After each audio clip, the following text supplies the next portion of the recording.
Assalamualaikum warahmatullahi wabarakatuh. Kita kembali lagi pada pembahasan mata kuliah transmisi baseband dan coding dengan materi transisi komunikasi analog ke digital. Pada video sebelumnya kita telah membahas tentang eh, contoh-contoh contoh-contoh modulasi pulsa atau pulse modulation yang masih berupa analog. Berikutnya kita akan membahas tentang pulse modulation yang berupa digital. Nah, tapi sebelum itu kita akan membahas dulu kenapa kita memerlukan transisi dari analog ke digital, khususnya dalam pengiriman data. Di sini perbedaan analog dan digital jika kita lihat dari bagaimana dia mengirimkan data, maka perbedaannya pada pengiriman data yang cukup jauh dan memerlukan repeater pada sinyal analog yang dikirimkan, maka repeater tersebut akan menguatkan noise dan distorsi karena umumnya hanya berupa amplifier atau penguat saja. Sedangkan pada komunikasi digital, sinyal digital yang dikirimkan dapat melewati regeneratif repeater. Repeater ini selain memperkuat juga mampu memperbaiki sinyal tersebut, artinya memisahkan dari distorsi ataupun noise. Kenapa bisa demikian? Karena pada sinyal analog dengan bentuk yang umumnya adalah waktunya kontinu, walaupun modulasi pulsa analog waktunya diskrit, namun pada amplitudanya masih tetap kontinu, tidak diskrit. Artinya dia tidak bisa membedakan level-level tertentu pada sinyal analog. Dengan kata lain, kalau misalnya amplituda sinyal analog itu rusak, entah dia diperkuat akibat noise atau justru diperlemah, maka repeater tidak akan bisa membedakan kerusakan tersebut. Sedangkan pada digital, karena dia dibatasi, misalnya anggap saja dia menggunakan biner, yaitu hanya bit 1 dan 0. 1 adalah high, bisa misalnya 1 volt, 2 volt, dan seterusnya. Low adalah biasanya 0. Nah, umumnya tergantung nanti kepada pemetaannya seperti apa. Nah, jadi dia bisa membedakan mana yang 0, mana yang 1, mana yang low, mana yang high. Tidak ada nilai di antara itu. Kalau misalnya dia berada di antara itu, tergantung dari dia masuk ke batasnya, ambang batasnya, maka dia akan dianggap high ataupun low. Nah, karena umumnya noise, kecuali noise-nya sangat buruk, tidak akan terlalu secara signifikan mengurangi atau menambah amplituda, maka sinyal digital masih tetap dapat dibaca dan dibedakan mana yang low, mana yang high.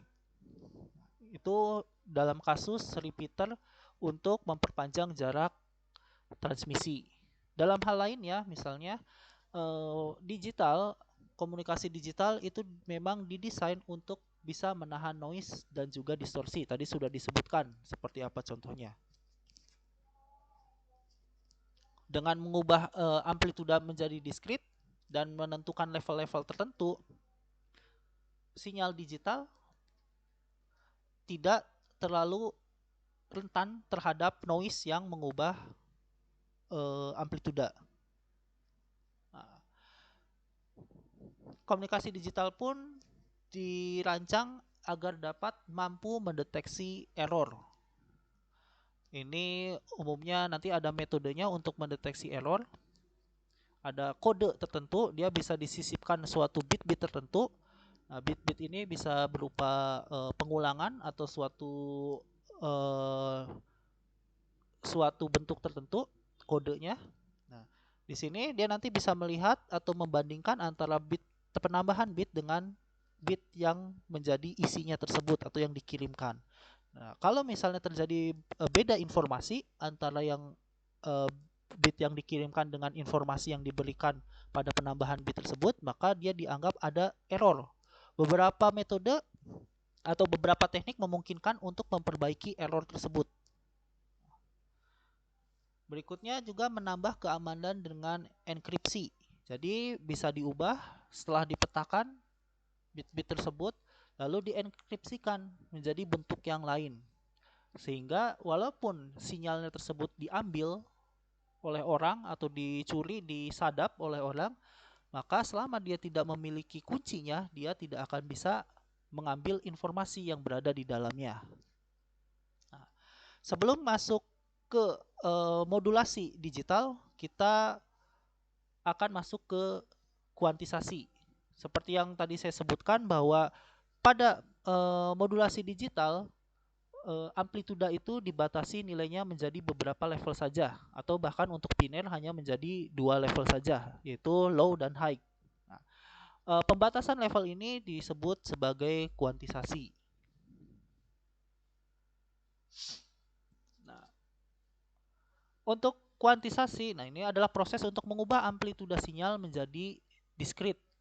Amplituda sinyal yang tadinya kontinu kita ubah menjadi discrete. Amplituda sinyal kontinu akan dipotong menjadi beberapa level saja. Seperti itu.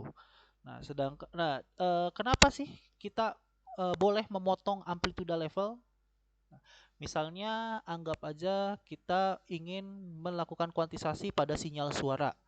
Nah, pada umumnya di sini indera penerima manusia seperti telinga atau mata, jadi untuk video pun itu hanya dapat mendeteksi intensitas perbedaan yang terbatas. Nah, artinya misalnya jika saya berucap, anggap aja X desibel suaranya seperti itu, amplitudanya. Lalu ditambahkan sedikit mungkin X,1 desibel, beberapa orang yang tidak terlalu sensitif tidak akan bisa membedakannya. Itu khususnya untuk amplituda suara ya misalnya. Jadi dia bisa dipotong saja, tidak dianggap yang X plus 0,1 desibel tersebut disamakan dengan yang X desibel. Seperti itu misalnya. Nah, karena karakteristik tersebut, maka pemotongan amplituda itu selama dia levelnya bisa kita tentukan tanpa mengganggu kemampuan kita dalam mengambil informasi tersebut, misalnya didengar ataupun dilihat, maka hal tersebut dianggap tidak masalah. Kalau misalnya di sini kita bisa membagi ke dalam beberapa level yang disebut dengan level kuantisasi.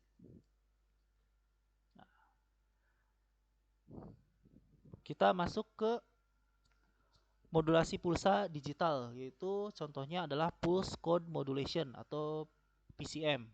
Nah, pada PCM, sinyal pesan direpresentasikan dalam deret pulsa yang terkodekan.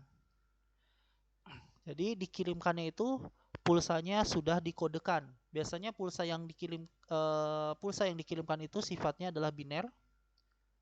Tidak selalu, tapi umumnya adalah biner. Jadi hanya adalah low dan high. Seperti itu. Nanti kita akan melihat seperti apa dikodekannya dan bagaimana bentuk dari sinyal PCM tersebut. Nah, pertama kita melihat blok diagram pengirim. Di sini ada sumber pesan, source continuous time message. Jadi mungkin pesannya adalah continue, mungkin entah suara, entah gambar dan lain sebagainya, dia bersifatnya continue. Nah, pesan ini akan dimasukkan ke dalam low pass filter terlebih dahulu supaya nanti mencegah terjadinya aliasing. Ini sudah dibahas pada kasusnya pulse amplitude modulation sebelumnya tentang NY quiz rate. Nah, jadi untuk mencegah terjadinya aliasing, NY quiz rate itu harus bisa dipastikan bahwa frekuensi samplingnya 2 kali lipat atau lebih dari frekuensi sinyalnya, sehingga sinyal-sinyal yang tidak diinginkan seperti noise yang frekuensinya terlalu tinggi itu harus diredam terlebih dahulu. Nah, kemudian baru masuk ke rangkaian sampling. Di sampling berikutnya adalah masuk ke rangkaian analog to digital converter. Yang pertama, setelah disampling sinyal menjadi dalam waktu discrete, lalu dikuantisasikan sehingga menjadi sinyal tersebut selain waktunya discrete, amplitudanya pun discrete. Baru kemudian dipetakan atau disebut sebagai encoder untuk kemudian ditransmisikan ke media transmisi. Nah, di sini sampling tadi yang sudah jelaskan mengikuti NY quiz rate. LPF membantu mencegah aliasing dengan meredam sinyal frekuensi tinggi yang tidak signifikan atau tidak diinginkan. Nah, tidak signifikan artinya mungkin misalnya kalau kita ingin mengirimkan sinyal suara gitu ya. Nah, dalam sinyal suara kita ternyata ada sinyal-sinyal frekuensi yang tinggi. Frekuensi tinggi tersebut tapi tidak bisa atau tidak bisa didengar oleh pendengaran sebagian besar orang. Artinya frekuensi tersebut yang tidak sengaja dihasilkan itu tidak memberikan informasi tambahan yang penting. Maka daripada kita memasang NY quiz rate-nya terlalu tinggi ataupun mengganggu transmisi dengan menyebabkan terjadinya aliasing, maka kita lepaskan saja seperti itu. Nah, kuantisasi ini kita bisa menggunakan kuantisasi uniform ataupun non uniform tergantung dari aplikasinya. Kalau uniform ini maksudnya adalah level-level kuantisasinya itu sama tingginya. Oke, kita contohkan tadi yang lihat. Nah, ini adalah kuantisasi yang uniform.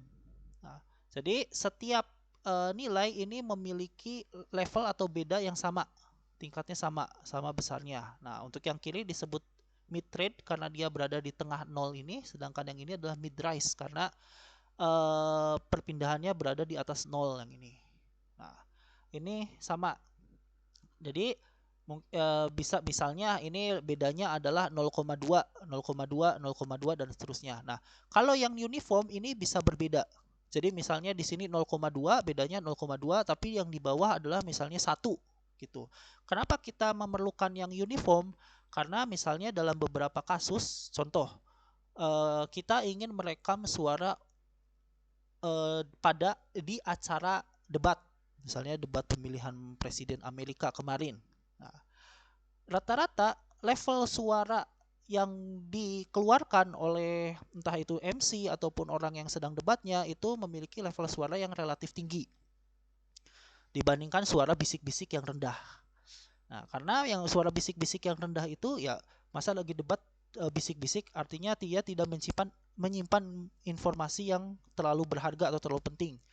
Nah, di situ daripada kita menggunakan kuantisasi yang sama, artinya jumlah kita membutuhkan data yang lebih banyak, maka kita asumsikan bahwa bagian yang tidak penting untuk misalnya itu suara yang rendah, amplitude rendah, kita buat saja lebih renggang ininya, beda levelnya.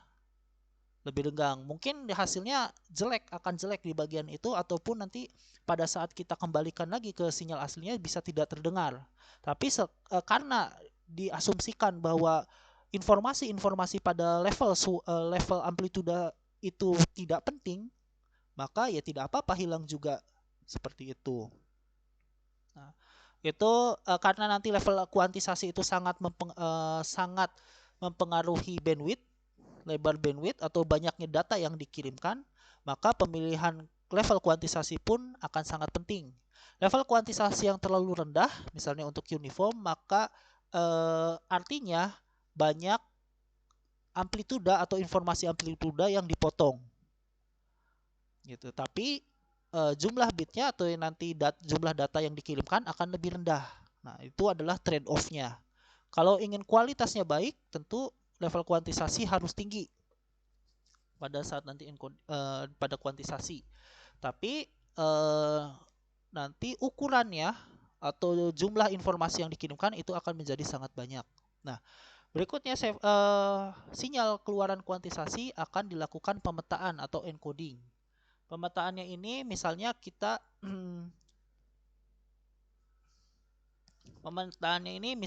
dalam bentuk biner.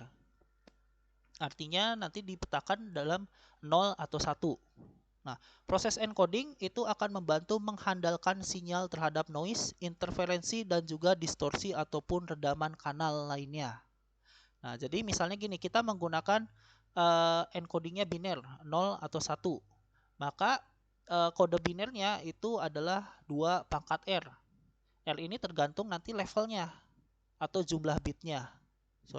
R adalah jumlah bitnya. Jadi kalau misalnya untuk biner dan bitnya kita ingin 4, artinya kita bisa menyimpan 2 pangkat 4, yaitu 16 macam data. Nah, dalam kasus ini kita lihat misalnya representasi level dari kuantisasi itu dari 0 sampai 15 artinya. Di sini contoh digambarkan hanya sampai 7 saja. Misalnya untuk 0 adalah bitnya 000. Untuk level 1 001. Jadi kalau kita kembali ke sini, nah, asumsi adalah yang di sini adalah 000. Di sini 1, 2, 3, 4, 5, 6 dan seterusnya. Jadi kalau dia berada di sini pada saat dikuantisasi dia berada di sini, maka ini adalah merepresentasikan 0000 seperti itu dan seterusnya. Nah, nanti bit inilah yang akan dikirimkan atau ditransmisikan. Oke, ini adalah blok diagram transmisi. Jadi data yang tadi sudah dipetakan masuk ke dalam transmission line. Transmission line adalah media transmisinya bisa berupa kabel ataupun secara wireless dan lain sebagainya. Lalu di tengah-tengah untuk jarak yang sangat jauh dan jika dibutuhkan maka digunakan regenerative repeater. Nah, di sini adalah salah satu keunggulan sistem PCM, kemampuannya untuk mengendalikan efek distorsi dan noise yang dihasilkan pada kanal. Nanti kita akan lihat bahwa kalau misalnya yang dikirimkan adalah data biner seperti ini, artinya dia hanya butuh dua level tegangan, low atau high, seperti itu. Jadi asumsi misalnya ya, low itu 0 volt dan high itu anggap aja 2 volt, misal. Artinya di situ ada jeda sebesar 2 volt. Kalau misalnya terjadi ada noise ataupun distorsi, nah, selama distorsinya tidak atau noise-nya tidak sangat buruk ya, dengan kasus khusus untuk yang sangat buruk itu, maka anggap saja bahwa level tegangan yang high 2 volt itu tidak akan turun sampai kurang dari 1 volt. Artinya pada saat masuk repeater itu dia masih bisa dibedakan. Oh, ini tegangannya lebih dari 1 volt. Artinya dia masuk ke high. Dianggap high. Jadi dia bisa diperbaiki kembali seperti itu. Itu adalah salah satu keuntungan untuk ya, mengendalikan efek distorsi dan juga noise. Nah, untuk blok diagram regenerative repeater itu selain ada amplifier dan juga equalizernya tentu yang disesuaikan dengan equalizer di transmitter, juga ada timing circuit. Jadi disesuaikan atau disinkronisasikan apakah dia terdapat delay, jitter atau tidak gitu. Jadi disesuaikan dan ada decision making device. Jadi itu yang menentukan oh ini adalah high, ini adalah low dan seterusnya. Nanti itu akan diperbaiki di situ sehingga diharapkan keluarannya ini adalah sinyal yang lebih bagus, yang seolah-olah belum terkena noise dari transmisi sebelumnya, seperti itu. Nah, sini dia membentuk pulsa kembali ya, menentukan level tegangan. Sorry, ini bukan menentukan level tegangan, yang bawah itu adalah menentukan sinkronisasi waktu yang disesuaikan dengan periode sampling dari sinyal yang disampling pada transmitter tersebut. Oke, nah masuk ke blok diagram penerima. Di sini dilakukan regeneratif lagi atau pembentukan pulsa terakhir kalinya.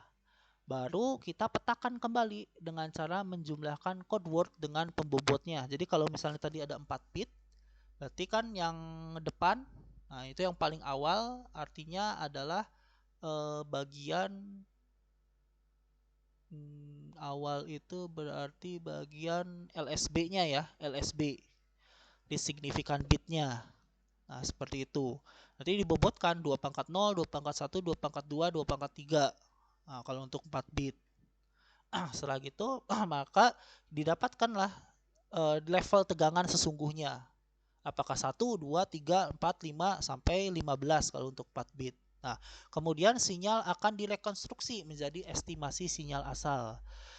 Ingat, ini hanya menjadi estimasi sinyal asal karena pada saat dikuantisasi itu sinyal tidak lagi mungkin untuk kembali ke sinyal asalnya. Jadi sifatnya tidak bisa kembali lagi. Yang bisa kita lakukan adalah melakukan estimasi sinyal asalnya. Yang diharapkan bahwa estimasinya ini sangat rendah terhadap error atau kesalahan dari sinyal asalnya. Nah, di sini kita bisa melihat bahwa PCM itu merupakan salah satu teknik source coding, yaitu yang diubah adalah sumber sinyal analognya menjadi bentuk digital. Seperti itu. Nah,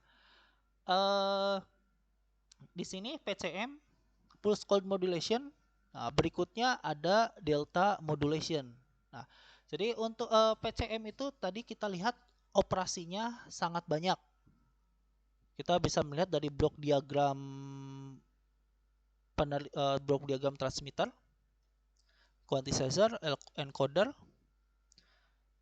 dan lain sebagainya. Lalu diagram penerimanya ada regeneratifnya juga. Nah, artinya kalau kita implementasikan cenderung mahal harganya karena tadi prosesnya lumayan banyak. Nah, untuk menyederhanakannya ini kita bisa menggunakan namanya delta modulation. Jadi supaya lebih sederhana, lebih efisien ditimbang dari cost-nya. Nah, jadi pada delta modulation sinyal asli ini disampel secara berlebih atau oversample yang jauh lebih tinggi rate-nya dari NY-Quiz. Standar NY-Quiz itu 2W. Nah, tapi di sini jauh lebih tinggi di samplingnya. Nah, di sini kenapa harus di sampling lebih tinggi? Hal ini bertujuan untuk meningkatkan korelasi atau correlation antar sampel. Jadi sampel 1, sampel 2, sampel 3 dan seterusnya. Semakin dia sering di sampelnya, maka kecenderungan antara sampel 1 dengan sampel berikutnya itu akan ada korelasi atau hubungan. Misalnya sampel 1, 2, 3 dan seterusnya gitu. Nah, di sini akan mampu menyederhanakan proses kuantisasi dengan istilah yang namanya staircase approximation. Nah, ini adalah nanti kita akan melihat maksudnya apa sih. Nah, prinsip dasarnya seperti ini. Kita misalnya ingin membuat suatu Q itu adalah kuantisasi yang sudah dikuantisasi. Kita berharap bahwa error suatu message yang dikuantisasi itu bernilai sekian. Jadi pasti ada perbedaan, tapi diharapkan perbedaannya itu tidak terlalu signifikan sehingga kita bisa melihat keterkaitannya dengan sinyal yang disampel berikutnya. Nah, di sini perbedaan error antara sinyal yang disampel dengan sinyal yang sudah dikuantisasi, jadi dari waktu sebelumnya. Nah, jadi seolah-olah ini kita akan melakukan prediksi sampel. Itu diterjemahkan dalam signum. Signum itu jadi kita melihat apakah errornya positif ataupun negatif. Nah, dengan suatu nilai delta tersebut tertentu. Jadi deltanya berapa? Nah, maka besarnya pesan yang dikuantisasi tersebut kita dapat melihat merupakan pesan yang dikuantisasi pada waktu sebelumnya atau sampel sebelumnya ditambah error yang terjadi dari fungsi atasnya. Nah, kita akan melihat bentuknya. Nah, ini adalah blok diagram pengirim. Nah, jadi di sini ada yang namanya feedback. Nah, pada delta modulation itu kita akan karena korelasinya tinggi antara sampel 1 dengan sampel berikutnya, maka kita seolah-olah bisa memprediksi level kuantisasi berikutnya dengan cara ya seperti ini. Jadi pada saat dikuantisasi kita bandingkan antara sinyal yang satu dengan sinyal yang berikutnya. Jadi kita bandingkan. Itu. Nah, pembandingnya ini akan kita sebut nanti dengan istilahnya adalah deltanya atau error di sini. Nah, baru setelah itu nanti di-encodingkan kembali menjadi DM data sequence delta modulation data yang ditransmisikan. Bagaimana menentukan staircase approximation? Nah, kita bisa melihat dari rumusnya ini bahwa pesan yang sudah dikuantisasi ini itu sama dengan pesan yang sudah dikuantisasi periode sebelumnya ditambah dengan error.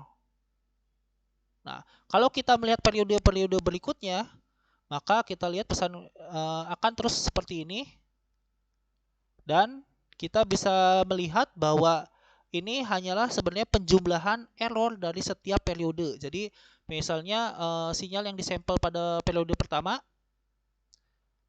dibandingkan dengan sinyal pada periode kedua, errornya berapa, bandingkan pada sinyal pada periode ketiga, dan seterusnya. Artinya kita hanya melihat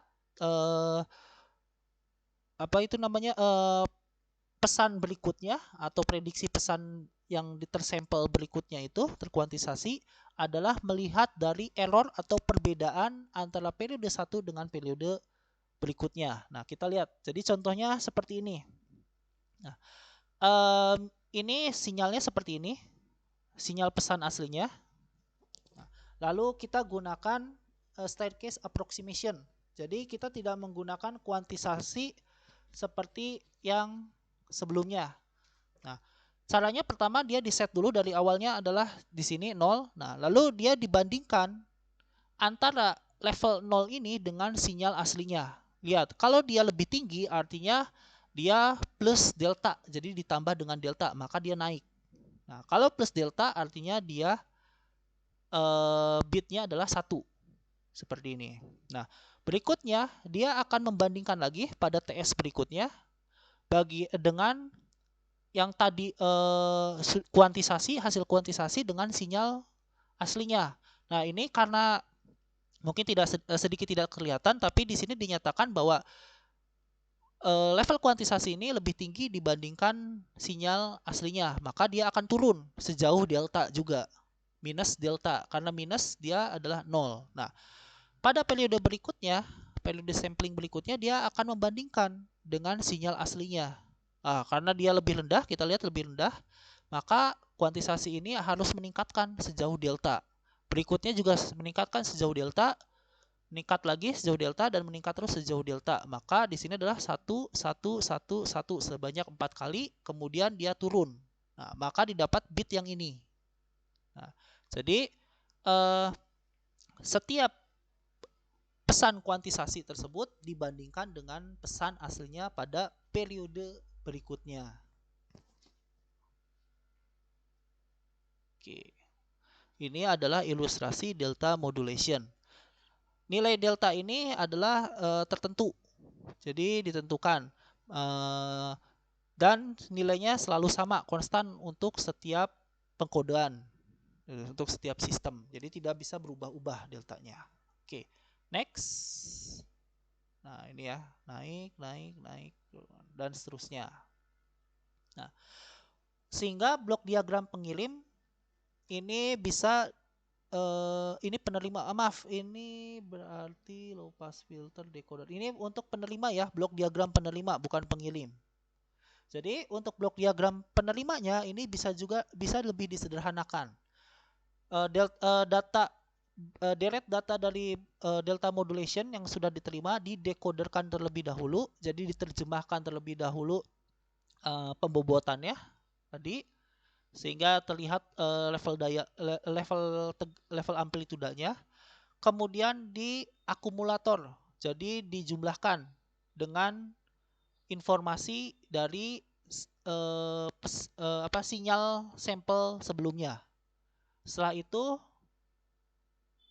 di sini karena berikutnya masuk ke low pass filter untuk meredam noise frekuensi tinggi dengan bandwidth sebanding dengan bandwidth sinyal pesan asal. Jadi bandwidthnya sama dengan sinyal pesan asal. Karena di sini sama seperti tadi, jadi bagian sinyal samplingnya itu kalau dalam transformasi Fourier dia adalah seperti bentuk duplikat, maka yang diambil adalah bagian informasinya yang berada pada frekuensi rendah hanya satu aja dengan bandwidthnya bandwidth yang sama, sehingga kita bisa merekonstruksi sinyal asalnya. Nah, delta modulation ini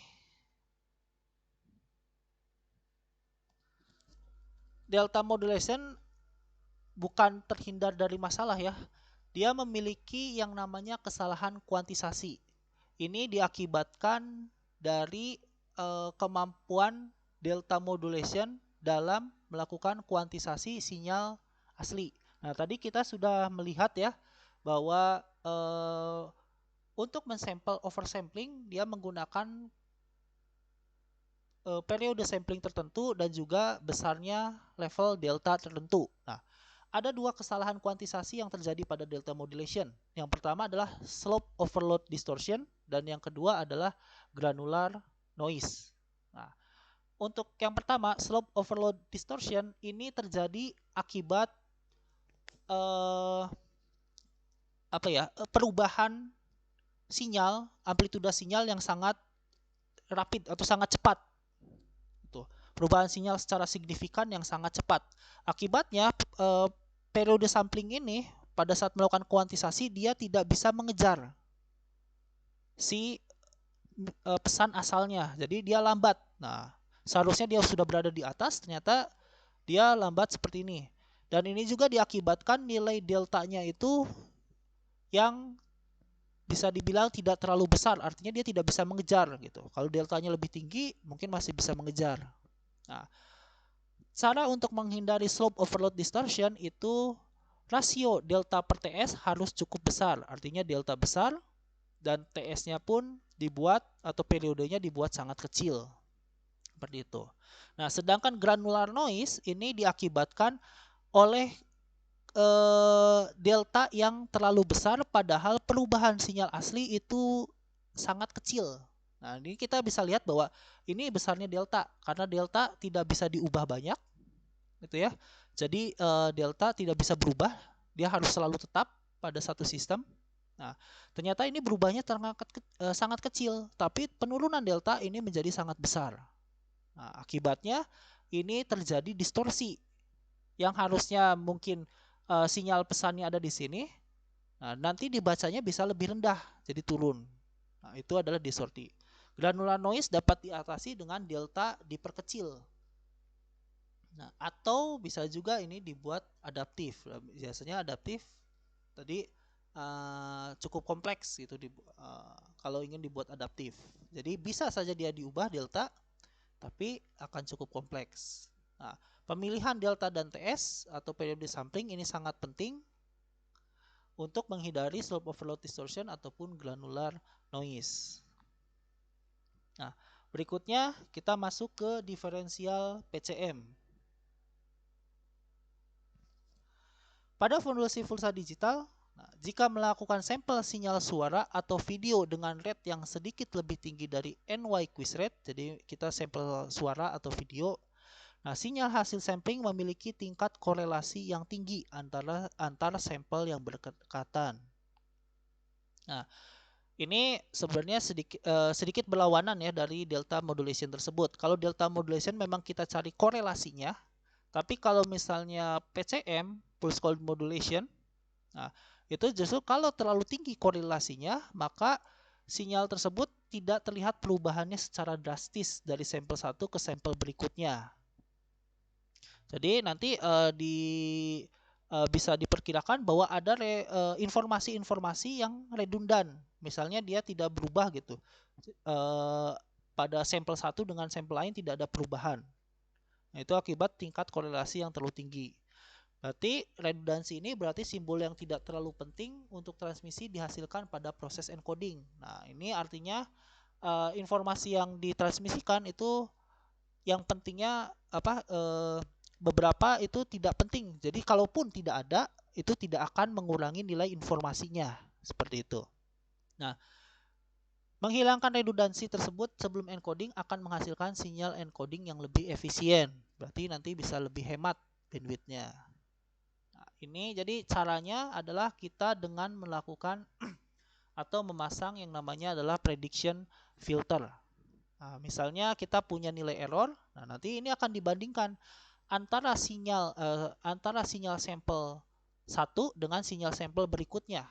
Apakah dia perbedaannya besar ataukah perbedaannya sedikit atau bahkan tidak ada perbedaannya sama sekali.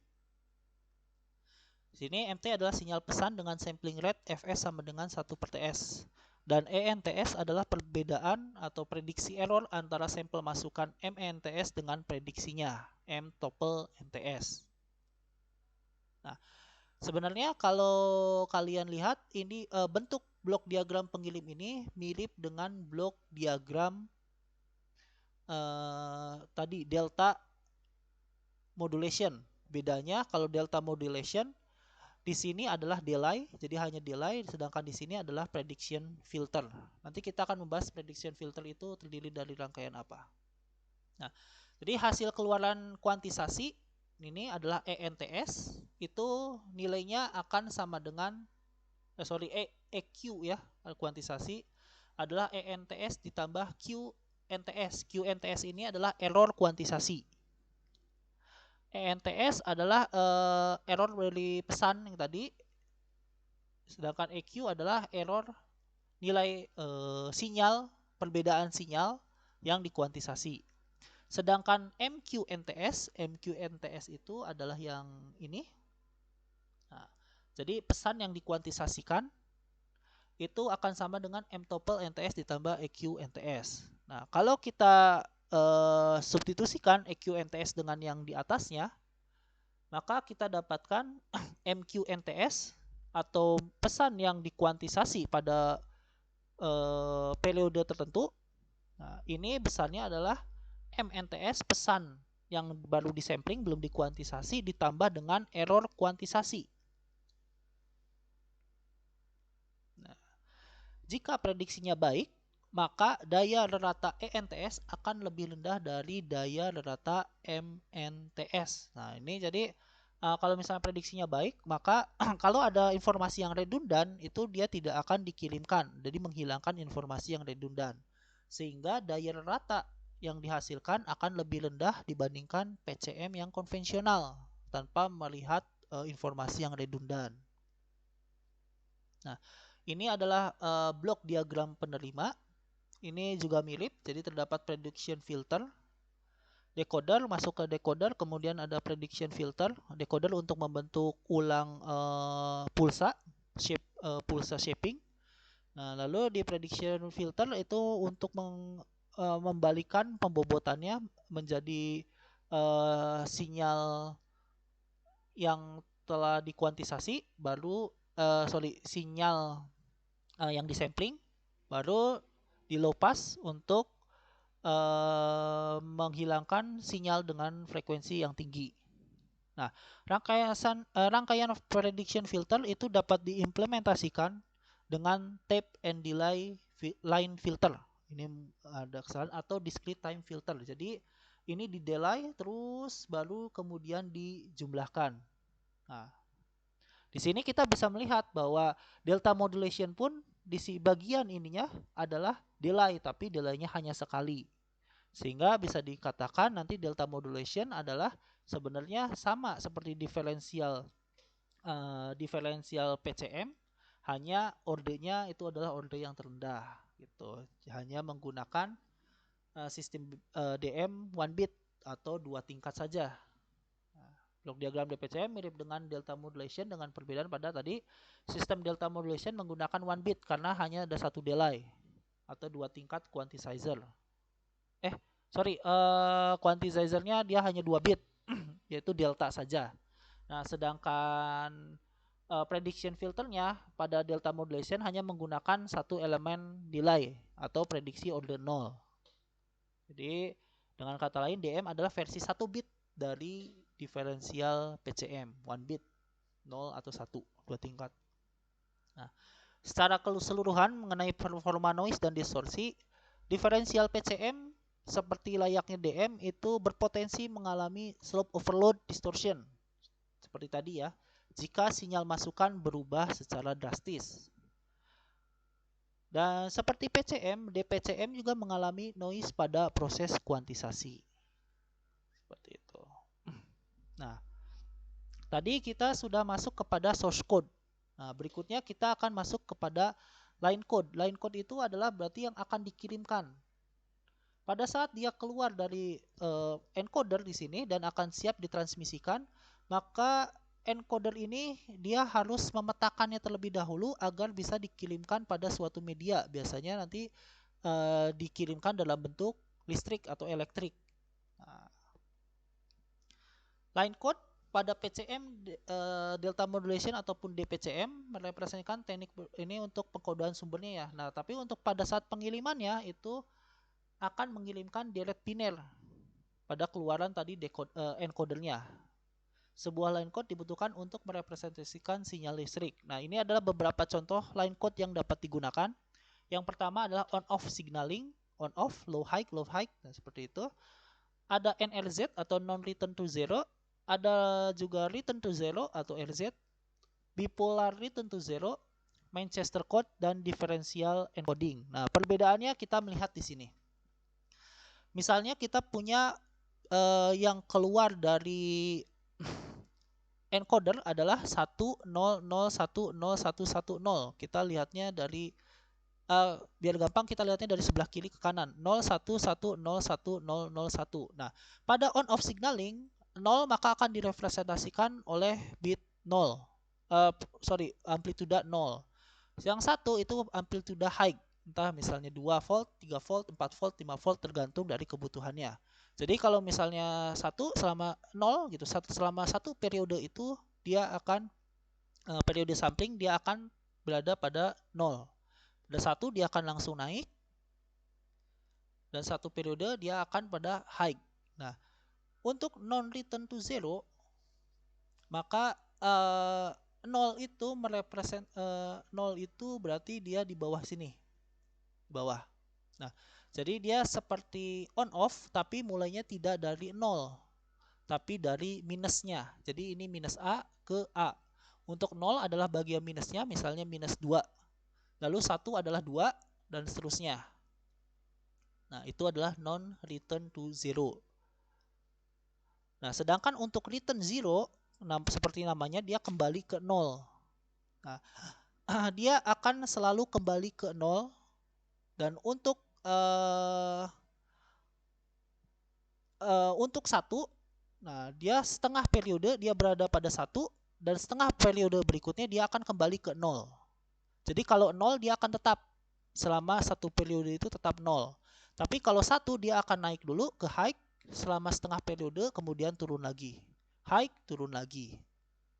Nah, kalau misalnya dilihat dibandingkan on off, RZ tentu penggunaan dayanya lebih rendah. Karena lihat ini panjang seperti ini, dan ini hanya total adalah setengah periode ditambah setengah periode atau satu periode. Nah, itu untuk return to zero. Nah, untuk bipolar return to zero ini sebenarnya mirip seperti return to zero, tapi dia satu periode. Nah, periode berikutnya kalau misalnya dia sama, maka dia akan turun ke negatif. Jadi di sini ada 3 level ya, 0, positif, negatif. Untuk biner 0 dia akan tetap 0. Nah, pada saat biner 1 selama satu periode dia akan naik ke positif. Nah, kalau dia 1 lagi maka dia akan turun ke negatif. Kalau dia 0, 0. Nah, seperti itu. Jadi dia akan berganti-gantian positif, negatif, positif, negatif. Tidak bisa misalnya positif lalu ada satu lagi nanti positif lagi, tidak. Dia akan bergantian. Sehingga namanya bipolar return to zero. Nah, sedangkan untuk Manchester code ini menandakan setengah fasa naik. Untuk 0 itu berarti untuk 0 nanti setengah fasa, pada setengah fasa dia naik, untuk 1 dia pada setengah fasa dia akan turun. Nah, misalnya untuk biner untuk bit 0 di sini. Jadi dari negatif, nah, setengah fasa berikutnya dia akan naik, menandakan bahwa dia adalah bit 0. Nah, untuk 1 setengah fasa pertama dia positif, setengah fasa berikutnya dia akan turun ke negatif. Seperti itu. Jadi misalnya di 1 lagi dia akan naik dulu. Nah, selama setengah fasa ini dia akan positif, setengah fasa berikutnya dia negatif. 0, setengah fasa pertama dia negatif, naik, setengah fasa berikutnya dia positif, terus dan seterusnya.